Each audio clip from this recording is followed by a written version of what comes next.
Ezra, tell me about your waking up journey. Well, I was born to parents that were already pretty on their waking up journey. And I was actually born on a monastery. And I had parents that were very loving and were very supportive and really taught me to believe that I could be and do whatever I set my mind to. And I suppose that in a way it was a blessing and a curse, because Really curious about that too, because for the majority of people, they did not have parents like that. Not I, and I did have a loving mom, but tell me about the curse part of having such loving, conscious parents. so they were very loving with me, not very loving with each other. Ooh. They did not have a good relationship. And my mom actually ended up leaving when I was 3. And I would see her from time to time, but it was pretty rare, maybe once a month for a weekend, until I was about 11. When I saw her, she was a great mother, but I also learned at a very young age what not to do in a relationship. And Which is? the list is long. They would blame each other for everything. They would not take accountability. It was he said, she said constantly. And so I learned from a very young age that relationships are not the best. And I didn't know from watching them. Just from watching my mom talk about my dad. My dad actually was very good about not talking ill of my mother. My mother, on the other hand, sorry, Mom, she was definitely wounded from that relationship. And so, that said, a lot of love, but also had a very unhealthy view of relationships. And it really affected my life growing up as a child, because I would do anything for attention, even if it meant being the annoying kid that was making the weird sounds. And You're the class clown? 100%. Yeah. I was the class clown for sure. And it was great until about middle school. And then I started getting teased and picked on and bullied. From your size? Were you a smaller guy? Or? I was little. Yeah, when I graduated high school at 18, I was 5'11", 140 pounds. It's thin. I was pretty It's very tiny. thin, yeah. I'm about 190, 195 now. So I went to college and started lifting weights and doing all that, and got bigger. But I want to get back to when I was a kid. I really learned that in order to get attention, in order to do these things, I had to be loud and obnoxious. But then when I started getting bullied, I started to really recoil, and I learned that the quieter I could be, the smaller I could be, the more unseen I could be, the less I would be picked on. And that continued for, I would say, a large majority of my life. Fast forward to, I guess, college, and I joined a fraternity because I wanted to learn how to how to have social skills because I had none. I was so socially awkward, so scared. I could not talk to a woman if she was dropped in my lap. And I really wanted to overcome that side of myself. And so I joined a fraternity. I was the weird kid in the fraternity and Making the weird noises. making the weird noises, doing the weird stuff. And I gradually, though, learned social skills and continued to learn social skills for the next many years. I'm still learning social skills. But I would say that that's right about the time when I was about 22, right when I was about to graduate college. I really started diving into Tony Robbins and looking into what it was to be this emotional intelligence thing, which back in 2007 or whatever it was, wasn't what it is now. Emotional and EQ was, what is that? And so I really started diving into it and reading the books and going out and practicing with strangers and doing the rounds. And I read, oh God, I'm so ashamed I'm not ashamed, but I'm embarrassed to admit that I read, I don't know if you remember it, but this book called The Game. Yeah, I read it too. Yeah. Okay. Yeah, it's a good book. Well, it just opens you up to that world. Yeah. What it was. It's Yeah. different now. Back then it was like manipulation and tactics and like magic tricks. Right. And the language. They even had a TV show out here in Austin called The Pickup Artist. Yeah. With mystery. Yeah. I Stuff remember like that. Yeah, I'm familiar. Okay. So I started reading that book in college because I did not know how I couldn't talk to a woman to save my life. And so I started reading this book, The Game, and I was like, these guys sound like such douchebags, and there's something here. And so I never actually got into the NLP manipulative word choices and all of that in order to, again, manipulate and control. But I did learn a good amount of social skills. And I also, from that, I don't know if you, I think at the end of the book, there was I want to say it was like a 30-day step-by-step process on how to get better with talking to women. And I remember either it was day 1 or day 2, it was the task was to go out and have a conversation with a woman that you didn't know in public. And I was just like, what? No, I can't do that. I just remember how terrified I was. And so I didn't do it for months. And then eventually I finally got I grew some balls and went out and I did it. And what I did was I started small. And at first it was just, I would go up to a woman and I would simply say, I love your shoes. Or, hey, I can tell that you worked really hard on your makeup and I just want to let you know that you look really beautiful. And I would do things like that. And that's it. I wouldn't try and engage in conversation, nothing. I would simply just love bomb them and just keep going. And what I learned was that it became easier and easier. And so the more times you do it, the easier it gets to do. And so it's eventually, I guess I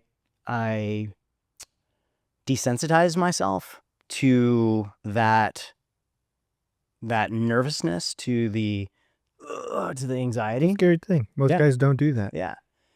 And so eventually it got to a point where I could engage in the conversation and I could ask for their number and I could go on a date. And it was something that, again, it happened slowly. It didn't happen overnight. It took years. And I would say that was the beginning of my personal development journey. Yeah, like having the awareness of you're trapped inside yourself, and nothing more motivating than women, of course. Like as a young kid, Absolutely. you just but it's a different landscape with these apps and these kids nowadays too. Like we're from that generation of you actually have to go out and say hi to somebody. Yeah. When I was single, I would do that because I had the similar kind of upbringing as well, because you have to overcome that approach anxiety. And if you can do that, then the world is yours. Yeah. Because most people are afraid to do anything, really. Mm-hmm. But you develop that, so it's amazing. Thank you. Yeah, it actually just changed my life, because all of a sudden it translated into every other area of my life, because suddenly I had this confidence. And if I could talk to, at that time, the scariest thing that I could think of, which was a woman, I could do anything. And so I started elevating every aspect of my life, because all of a sudden I knew I could do it. And I had the confidence to go out and do it. And so it was a great, as you said, it was a great motivator. Women were a great motivator for me to really upgrade my life. So did you find love with all those publics, like you're going to meet enough women to where you're going to find a good relationship? Yeah, I've had a couple of long-term relationships, a couple that were really wonderful. One that was fairly toxic and crashed and burned. Mm. You have to at least have one toxic one. Yeah, I mean, Everybody. it was a doozy. Yeah. Just to know what On you both don't want. sides. On both sides. We were, I mean, it was, it was not pretty. Everybody has the inner ghetto-ness in them. And the thing is, we were together for 6.5 years. 6.5 years. And how long of that was it toxic? I think we both, oh, it was toxic from the very beginning. I think we both knew after the first year or two that it was not a good relationship, but it was comfortable. And so And those are the hardest to leave. in it. Like when you're young and you're in that first, I don't know if it was one of the it was first ones. it was like my third major relationship. So yeah, it was I would say 29 until maybe 35, something like that. So yeah, and again, I learned so much from her, and nothing but love for her, and I wish her well on her journey. And we were such great mirrors for each other that it was just really not a healthy relationship, because What was toxic about her and about you? Like, was it trust issues, communication? Was it just... And you learned what not to do with your parents, so yeah, you repeated the cycle. this is true. I would say for, let's see, what was I would say that for me, I was very bad at confrontation, and I was a total people pleaser, and I was the Mr. Nice Guy. Oh. And I would just let her run all over me. And she was a little Spitfire, 5 foot tall, personal trainer and fitness athlete. And so she was very much the, I don't want to say she was my opposite, but she was very much, she would grab life by the horns and she would go with it. I mean, she was very, very driven.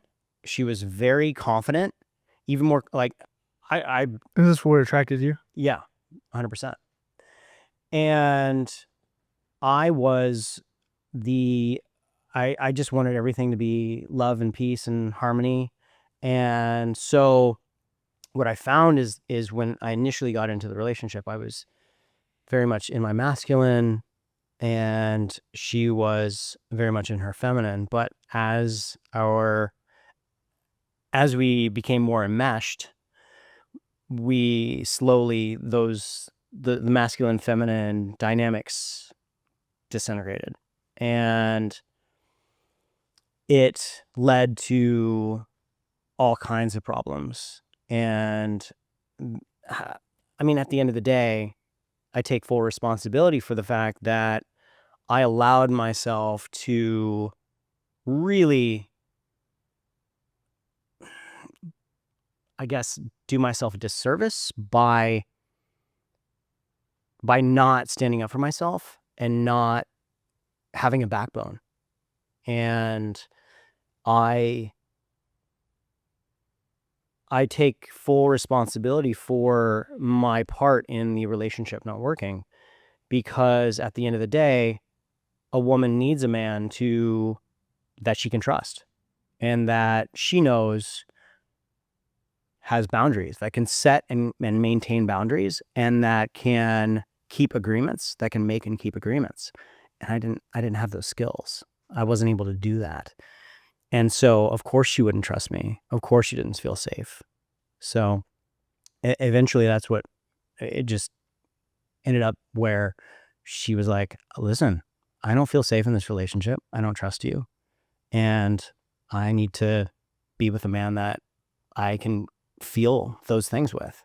Ouch. Yeah. That's how it ended. Yeah. And did you work on those immediately, or what happened then? How did you develop those? I'm guessing you got the other side now, right? So I actually ended up getting into another relationship of 3 years after that one. And How much space in between? 3 months. And the relationship before that, there was overlap. Overlap.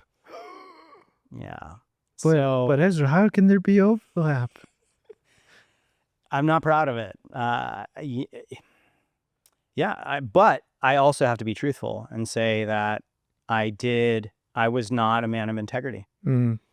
And it's so funny because we can logic our way into thinking that we have integrity, that we have good morals, that our moral compass is aligned, due north, and yet we're out having affairs.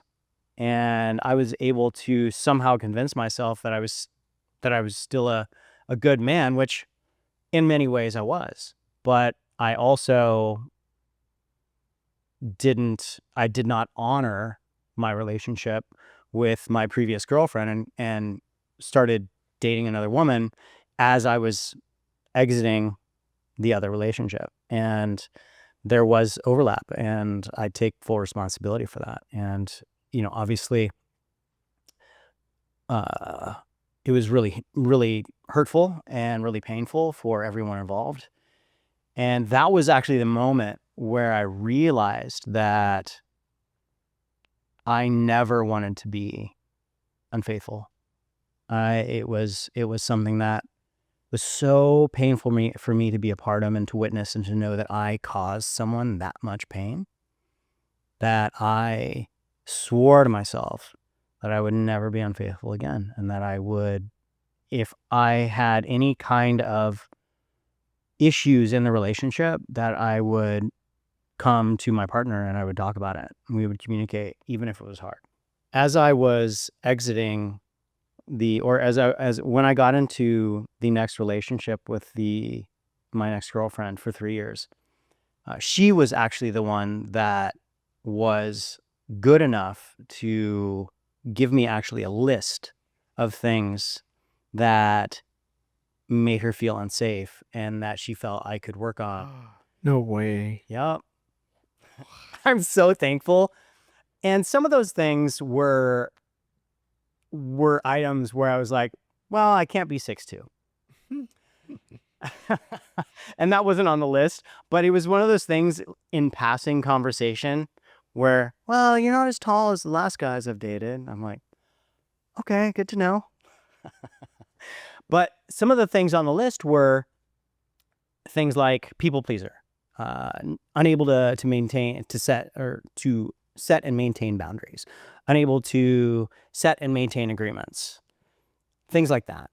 and unable to be present.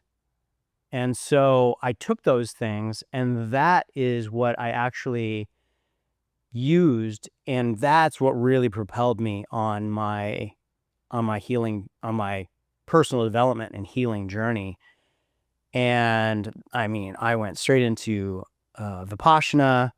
I went into ISTA. I went into a retreat called Liberated. I went into a 4-month program called ALA, and I went all I did all of it. You did. Because I wanted to prove that I could be that man that she was looking for. And at first, I was doing it for her.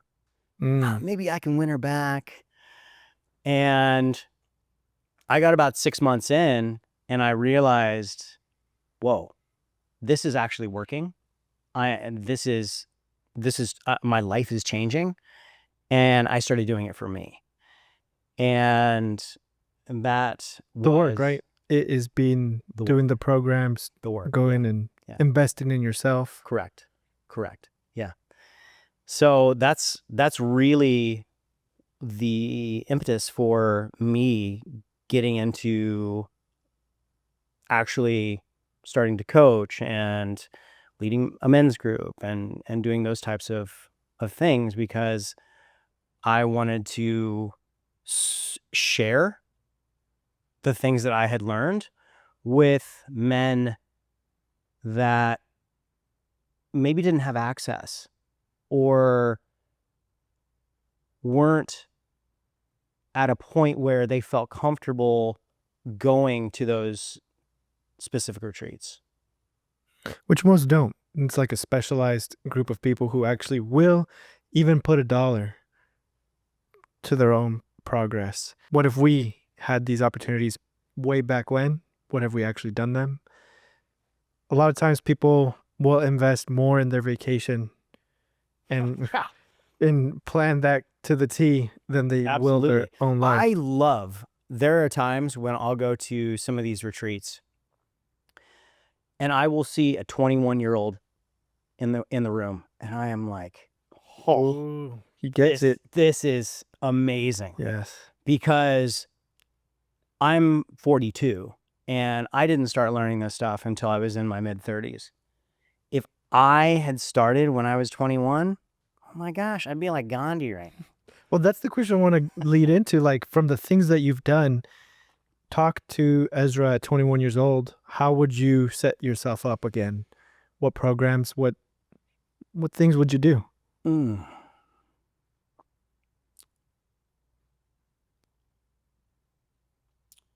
I would say, if I could go back and talk to my 21-year-old self, I would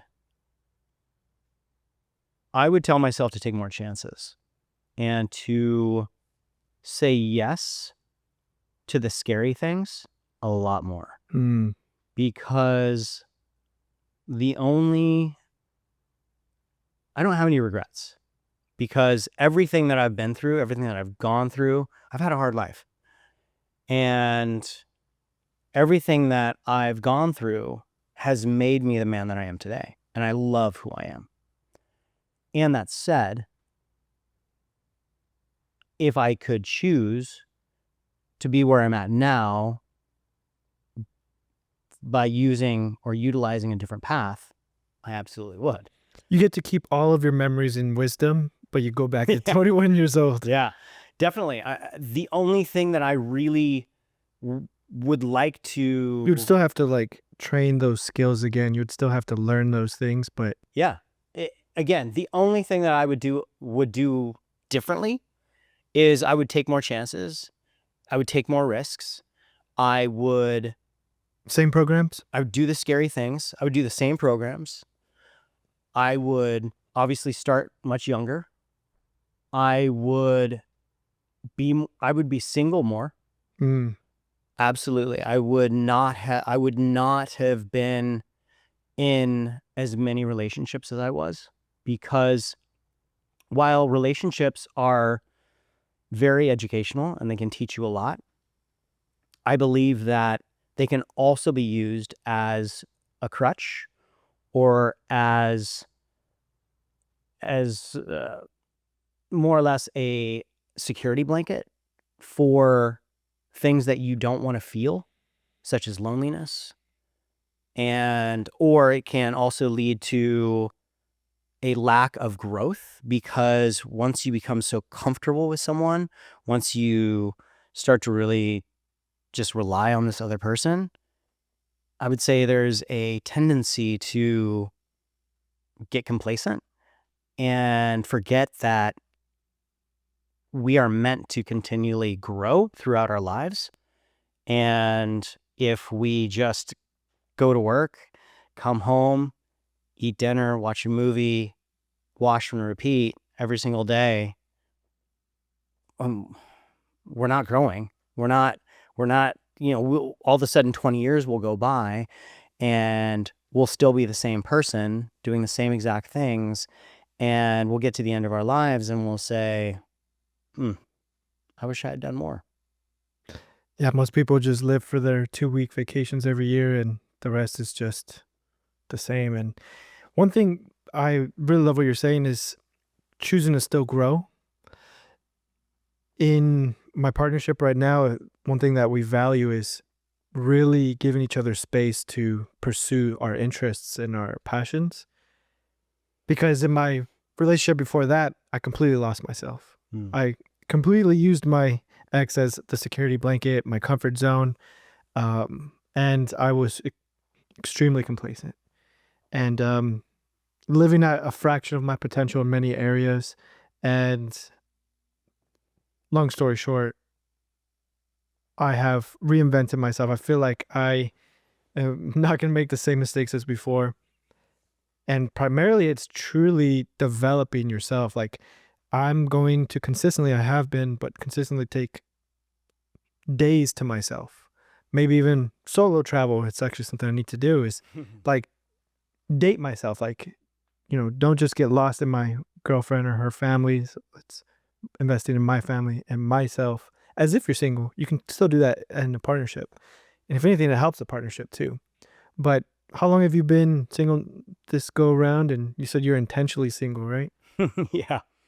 Well, I was seeing a woman at the beginning of last year for 6 months, and we had a fantastic relationship. I mean, we were both so educated in conflict resolution, and we're so aware that we have blind spots, and we're just so practiced in open and vulnerable communication that we rarely would have disagreements. And if we did, they would be dealt with immediately. There wouldn't be ever any festering anything. There wouldn't be these, a month or two where somebody is just harboring resentment, and none of that. And so that said, I was and have been really dedicated to my own growth and to my career. And so I wasn't able to give her the time, attention, and I guess the really deep love that she desired and deserved. And so I chose to do the hard thing and end the relationship, because I knew that she deserved more, and that by holding on to her, I was actually doing her a disservice, because she could find a man that worshiped the ground she walked on and that loved her so deeply. And by me holding on to this relationship, I was holding her back. And I was Was also she just trying to maybe go to marriage and kids type of level and you were just moving slower, or you just the amount of time that was on Your week just wasn't enough for what she needed? I would say it was more the former, where she was wanting a really deep relationship, and yeah, marriage and kids were something that she definitely desired.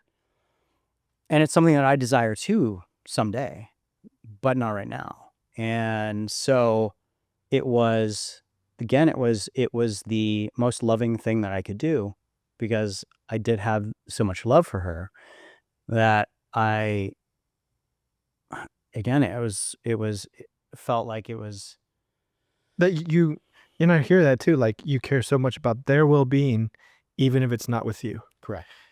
And that's truly unconditional love, and commend you for that.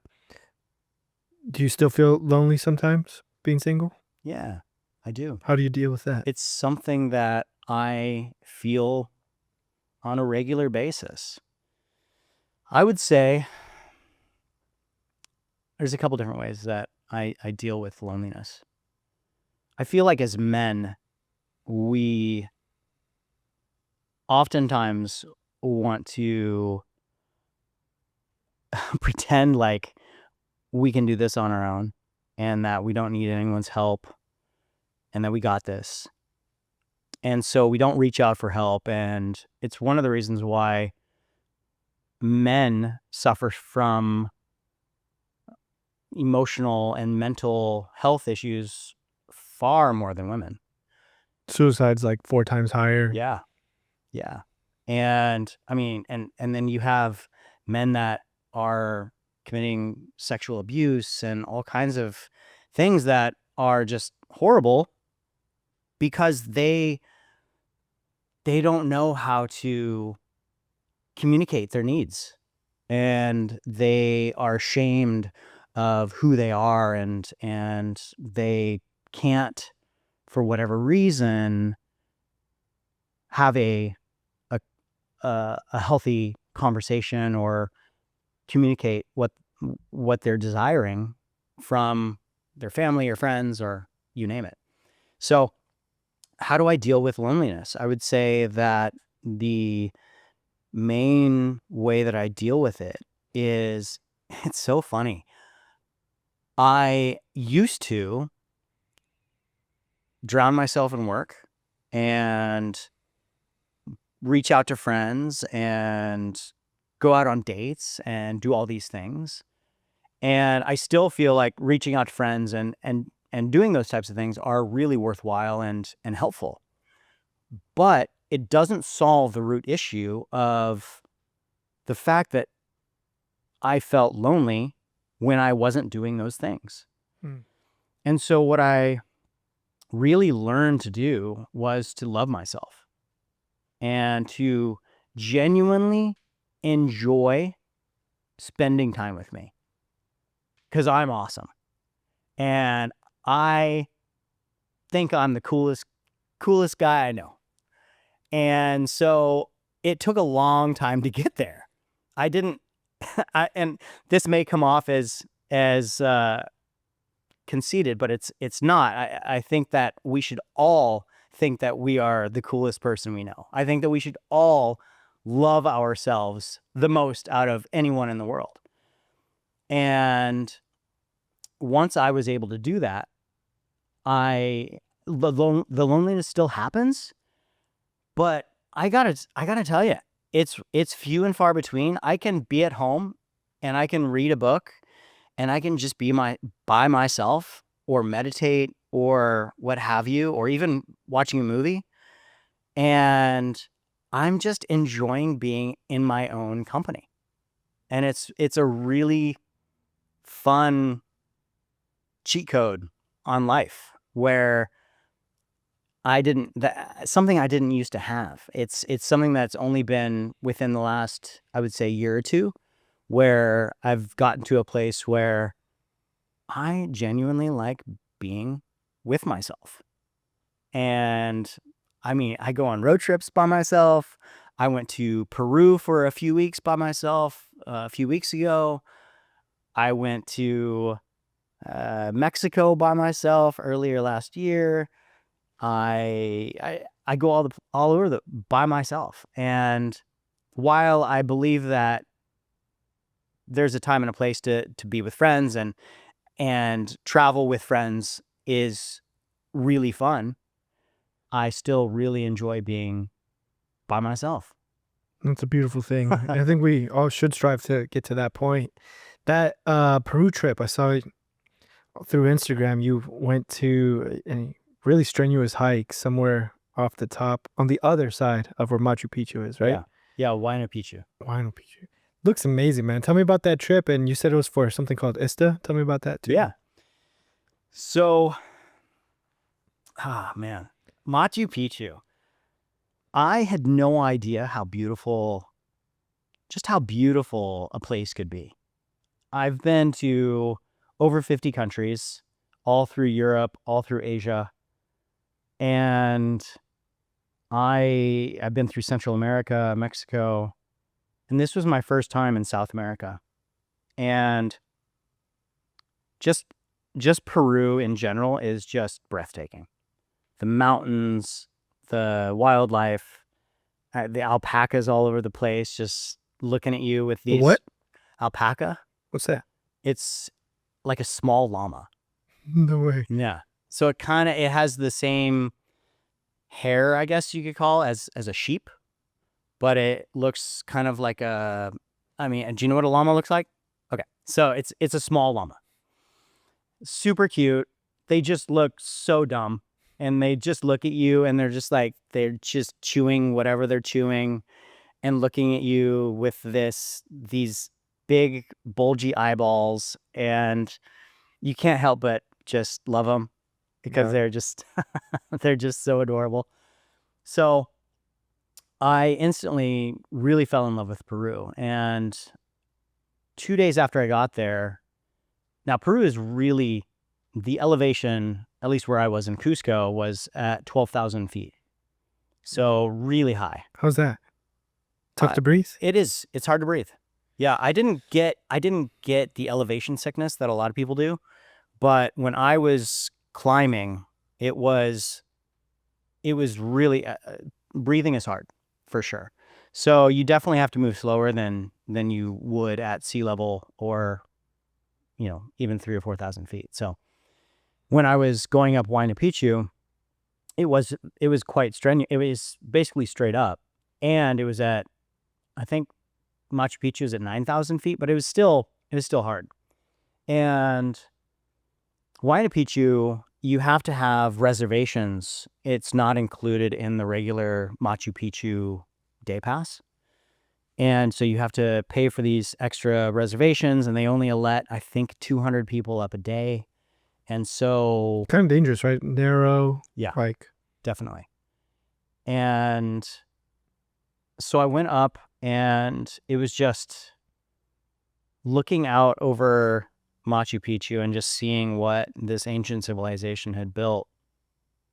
It really makes you, I guess, feel just really a part of life, and just I just couldn't help but appreciate and marvel at what these people had done 1,000 years before we were in existence, or I guess 800. But yeah, it was a really wonderful experience, and I was down there actually for, as you said, for a ISTA retreat. And after I went to Machu Picchu and explored there, I went straight into the week-long ISTA container, and it was my 3rd level.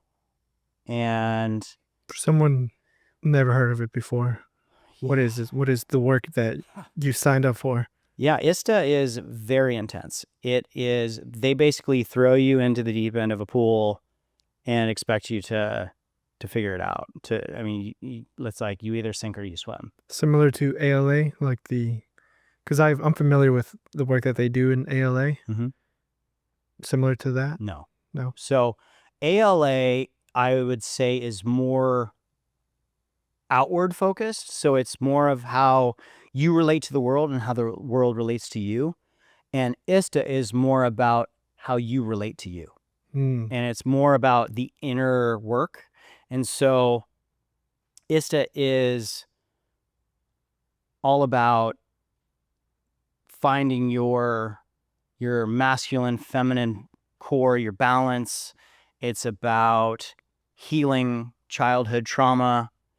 It's about tantra and finding your breath and finding your sexual essence and transmuting sexual energy into different areas of your life.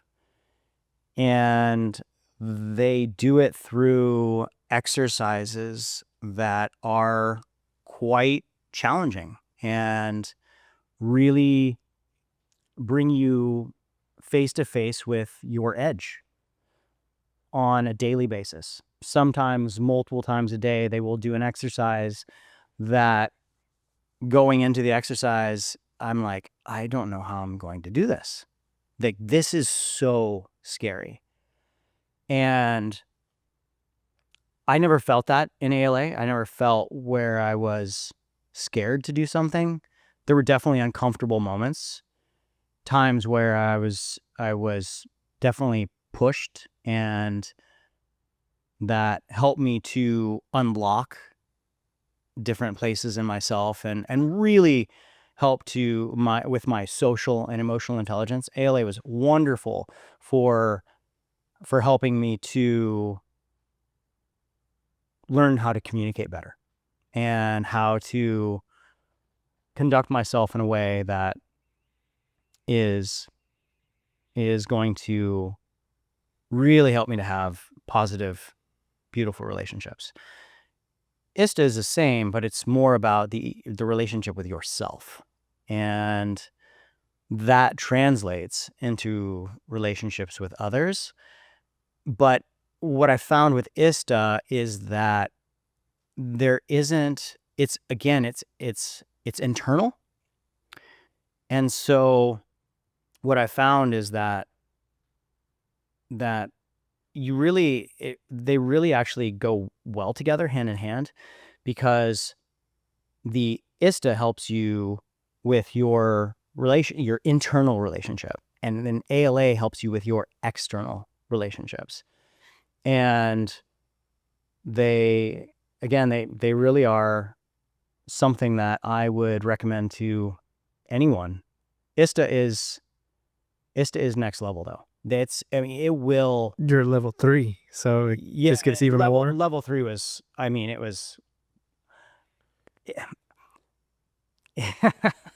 The things you do in ISTA are, they will make it'll make the hair on your neck stand up. They're not dangerous, but they are so emotionally and mentally challenging that they will absolutely rock you to your core. I've never cried more in my life. Really intense. So beautiful. So glad I did it. Yeah. That's why I keep going back. Feel the energy coming from that. It's amazing. Very curious about it. I'm probably gonna look into that. And how do you feel? I'm sure you're reaping the benefits from all that. Anytime I have a good cry, I feel so much lighter afterwards. So that type of healing, that type of emotional processing, you're probably still riding off that momentum. Yeah. Before I went to ISTA, I hadn't cried since my dad passed away in 2018. And I went to my first ISTA in 2023. And I hadn't cried in 5 years. Didn't know why. And before my dad died, I probably hadn't cried in 10 years. Like, You're just a tough guy. Just a tough guy. Well, I was out of touch with my emotions. And so I lived in like this middle 60%.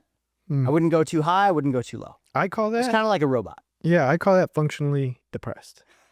Because if you don't experience the lows, then you're also not going to experience as much as highs. 100%. And so when I went to ISTA, it really cracked me open, and I learned how to actually come face to face with my emotions, and I learned how beautiful they are, and how how good, believe it or not, how good a good cry, how good that can feel, how alive that can make you feel. Yes. And it allows you, as you said, when you are able to really feel the low, then it opens up that high. It opens you up to that full spectrum of emotions, and it's just beautiful. It is, man. Commend you for that. When was your last good cry? Like, I'm talking to the audience, like, especially the men, to really reflect on that, because we created this culture growing up. Men created the culture of be tough, don't show emotions. Or if you are showing even anger or any kind of emotion, you'll be like, suppressed, like, chill, bro, chill. Like, people are just not used to holding space around you so you can actually feel the emotions. And yeah, you're only as good as your last really good cry. And I'm not talking about out of control every day kind of thing, but it's a good spiritual hygiene practice to see like how your heart has been and how if it's open or if it's closed. I know for sure for me, if I get into the robot mode, music starts to dull, colors and sensation starts to dull. I start checking out of my relationship. And so we all need calibration. And a lot of times that's spending time by yourself and processing or feeling or just getting in touch with that heart. So that's a beautiful thing that most men are too afraid to even go down that path. Yeah, a lot of things that I actually bring into the men's group and the men's space is emotional release therapy and emotional release techniques that allow us to start to open up those. Can you give us one technique? Yeah. Absolutely. Pillow screaming. Okay. It's amazing. So you literally, if you live in an apartment or if you live in a house with a partner or kids and you don't want to scare them, you can just scream into a pillow as loud and as hard as you can for 60 seconds. Even if you're not angry, once a week, once a month, I mean, or as needed when you're angry to process. You know what's that. crazy is, so I learned this technique in ISTA. And when I did it the first time, I was like, but I don't feel emotion. I'm not feeling anything. I'm not feeling anger. I'm not feeling sadness. Why am I doing this? So I started screaming into my pillow, and then I started like beating it and slamming my pillow. And all of a sudden, before I knew it, within 30 seconds, I was crying. I was like, what just happened? It was like this switch had been flipped, and all of a sudden, before I hadn't felt, I was so lukewarm. I'm like, whatever, this is bullshit. And then 30 seconds later, I'm crying like a little baby. And so I recommend it. I actually do it once a day, where it's part of my morning practice, where I literally get up and I will do I don't even do it in my pillow. I live in an apartment. My neighbors probably think I'm crazy, and I will literally scream, and I'll just do, I don't do 60 seconds, but I'll probably do about 20 to 30 seconds of just primal screaming. And it feels so good, and it's very energizing, and it's a great way to start your day. Love that, man. Feel, speaking to someone who's talking about like the breath is the most important thing, and screaming or just breathing is moving energy. And in general, we need pressure outlets. Mm-hmm. We need to move the energy. It just gets stuck there. So yeah, screaming, punching the pillow, punching the bed, just contracting and releasing, contracting and releasing. And so it's a beautiful practice. Thank you. Yeah, I love it. Are you one of those guys that has morning routines for like 3-4 hours every day in the morning? Okay. That's funny you mention it. So it's okay if you do. I love a good morning routine, man. So a mutual friend of ours, Ben Timby. Oh, love him. Yeah. Love Ben. He actually challenged me one day, and he said, I think you might, and he also calls them rituals, which I borrowed that. I was like, I'm going to steal that, because routine it's like this mundane thing that you have to do. Whereas a ritual is more about this. It's more, I don't know, as far as ritual, I find it to be more energizing and kind of energetically just a higher vibration. And so I started calling them rituals, but at the time I was doing about 3 hours. Wow. And I would wake up at 5:55 every day, and I would do 3 minutes of fire breathing with horse stance. I've seen that one. Okay.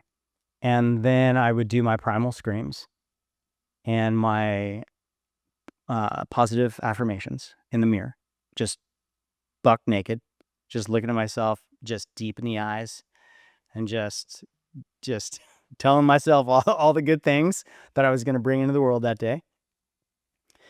And then I would go to the gym for an hour, and then I would come back and I would I would drink 16 ounces of water.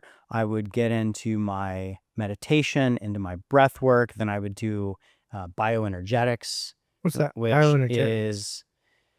Bioenergetics are all about moving your body. You do a lot of slapping, a lot of like just moving your muscles, moving your body. You do a lot of bouncing up and down, a lot of breathing at the same time. And you breathe and you make a sound, like a deep humming sound while you do it. And basically what you're doing is you're moving energy, and you're also moving your lymphatic system, and you're helping it to drain and all these different things. And then I would get into journaling. I would read. Gosh, what else did I do?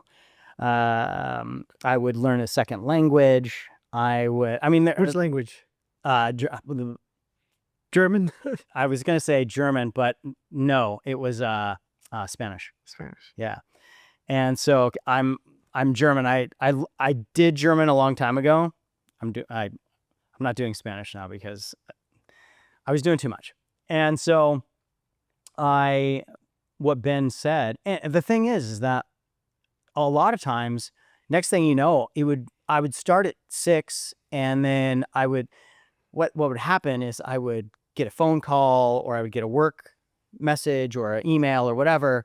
Next thing you know, I'm doing these practices until noon. And I'm like, this is not something that is going to be doable for a long period of time. It's just, you'll feel amazing. Yeah. But your production maybe Correct. Yeah. takes a hit. And so Ben actually challenged me. He's like, well, why don't you shrink your list, and then everything else, if you have time, becomes extra credit. I was like, that's actually a really good idea, because what would often happen is I would have this list of routines, and then if I didn't finish it, I would feel like I was out of integrity. And I would say, and then I would be down on myself for the rest of the day, and I'm like, ugh. There's a word for that, like in the biohacker movie. Like, I don't know what the word is, but people in this kind of path will feel off if something is off in their routine. Yeah.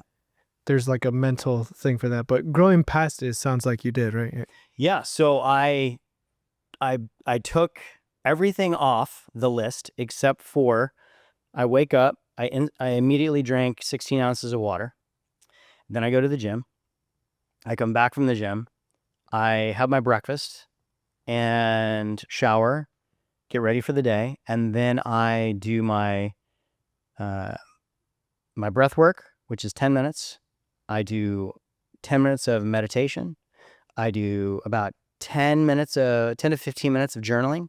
I do about 10 to 15 minutes reading, and that's it. And it has really helped it's really helped me to feel better about myself, because it's super easy to complete. And when I first started the rituals many years ago, I think it was just it was because I read Atomic Habits, and so I started with like 1 minute of journaling or 1 page of reading, and that way, because that's one of his things is baby steps, and Make it easy. make it easy, right? Make it fun. Yeah. And so that's where I did it. But then as I got more along the path, I was like, oh no, I can do like 20 things. And although some days I could, there were a lot of days when I couldn't. And so now I've been, again, just focusing on these maybe like 4 or 5 things. And it takes at the most 45 minutes. And then I'm done. And if I have time, it's the weekend or I have extra time, then I can do my bioenergetics, or I can do my primal screams, or what have you. Yeah, first time I heard that was about like the balance of both. Gary Vee was saying so many people in personal development get so caught up with sharpening the sword that they forget to use it. So a lot of times in the right season of life, you go back and forth, but I think life is always better when you're meditating, reading, and exercising. Yeah. And of course, all the rest. So you've been a guy in this Austin community who's been a leader of people, of groups, and even events. Mm-hmm. What do you have coming up in 2025? And then speak to some of the accomplishments you've had with like things like Beats and Brunch and the acrobatic one.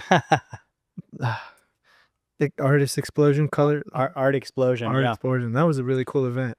Art Explosion was not my event. I simply was a producer on it, and promoter, marketer, or you actually produced some of the... I literally just produced a small section of it, and it was, I mean, I was responsible for 1% or less of that event.